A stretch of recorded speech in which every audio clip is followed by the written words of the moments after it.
Air dry clay cures by simply being exposed to air, hence the name air dry clay. So you'd actually think that you don't need to worry about it at all.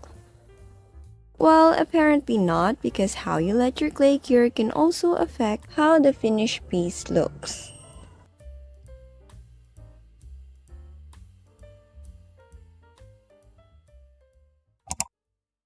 Hey my sparks, Zane here. To make things clear, I will just use the term cure or curing to refer to drying and hardening of air dry clay for the rest of the video. You know, if I actually get $1 every time I get asked why their clay got deformed or how to properly cure air dry clay, I'll probably have more or less $10 by now. Yeah, I know. It's not really the question I usually get asked about, but you know, it gets repetitive over time. So I thought maybe it's time to make an actual tutorial that people can follow. Questions that I do get asked about frequently though can be found in my facts page, linked in the description. List of materials and tools I use is also linked in the description. Now, first things first, how does air dry clay cure? Before I show you how I properly cure air dry clay, let's talk about things you need to know first. As I mentioned earlier, air dry clay cures by simply being exposed to air. It doesn't really require any heat or firing to cure, unlike other types of clay. It's good for those who doesn't want to purchase any additional equipment just to cure the clay. However, the fact that it cures by simply being exposed to air can also be a disadvantage because it can start to cure while you're still working with it. If you're wondering how you can prevent that from happening, working fast is the most basic way. I know not everyone can work fast and there are certain projects that needs more time than others, so that's not really the best solution. I have 2 tutorials about softening air dry clay, which is kind of a remedy to that problem. One focuses on softening drying clay and the other focuses on softening cured clays. Links to the tutorials are in the description. How much is the working time for air dry clay? Working time is the amount of time before the clay loses its ideal consistency for sculpting, or basically the time before it starts to dry. A little review: to determine if the clay has an ideal consistency, pull the clay apart and it should make a teardrop shape. The teardrop shape doesn't need to be perfect. Once the clay loses its ideal consistency, it will be harder to work with it and the chances of the clay cracking increases. Generally, working time for air dry clay greatly varies on a few factors like the size of the clay and the clay condition, which basically means the dampness or dryness of the clay.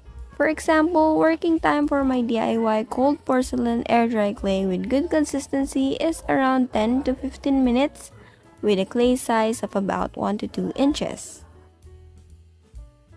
That amount of working time will be shorter if I'm working with a smaller size of clay. And it will vary a lot more if the condition of the clay I'm using is pretty dry or not. Honestly, there really isn't much working time with air dry clay. You have to be fairly fast or have some workaround to be able to use it on your own pace. How long does it take before the clay cures? Curing time means the time it takes for air dry clay to harden after you finish sculpting the piece. The amount of time it takes for the clay to cure also depends on the size, the thickness, the dampness, and the dryness of the clay. The smaller and thinner the piece, the quicker it cures. The bigger and thicker the piece, the slower it cures. If the clay is pretty damp, it will cure slowly. If the clay is pretty dry, it will cure quickly. It may take at least about 1 to 2 days for small and thin pieces to completely cure. On the other hand, it may take at least about 3 to 5 days for bigger and thicker pieces to completely cure. Please note that much bigger pieces can take longer than 5 days to cure. Also, remember that the surface of the clay always cures first. So just because the outer part is hard enough, that doesn't mean it's done curing. The inner part may still be soft and the piece is still fragile. This video would not be possible if not for the continued support I receive from viewers like you and those who support me in other platforms as well. So thank you so much for helping me continue to create more contents like this. Subscribing to the channel, liking, sharing, and commenting on my videos lets the algorithm know that my videos are interesting, so it boosts my videos to reach more people. This supports my channel big time and it's completely for free. If you want to directly support the channel, you can leave a tip on my coffee or be a member of one of the 2 tiers available. You'll get exclusive perks like early access to updates and contents, access to exclusive content, and get recognition from the community by having your name on my videos. Any kind of support helps me a lot and I greatly appreciate them all. You can find a link of my coffee in the description. Now let's go back to the topic.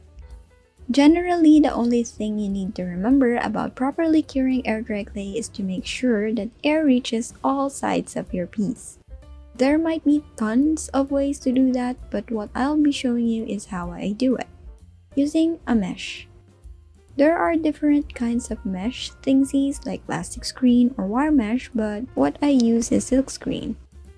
If it gets dirty or if the clay gets stuck to it, it's easy to wash. Simply use a brush and water to clean it. This method is good for flat pieces, but rounded pieces works too. So, how does this work exactly? Well, the key to properly cure clay with this method is to flip it several times. I'd leave my piece on top of it and then set it aside. Flip it over every 15 minutes at least in the first hour of curing. The clay surface should harden enough by that time and you can leave it for a while longer before flipping it again. I decided to let this cure. And I also made another one which I didn't flip at all. I just left it on top of the table for a quick demonstration and comparison. At first glance, there really isn't much of a difference, but looking closely, you'll see that this one has a slight curve upwards. It's very subtle, but it can be a big deal if you want a completely flat piece. You can still fix this by sanding it off, by the way. If it's still not noticeable for you, just look at this. When I tap the edges on this one, it moves because of the curve, while this one doesn't. But what if your piece is rounded and there's no flat part? I have to admit this might not be the best way for such pieces, but it should still work. The process is the same, just change the piece's position several times. Make sure to put it in a way that it will not roll over.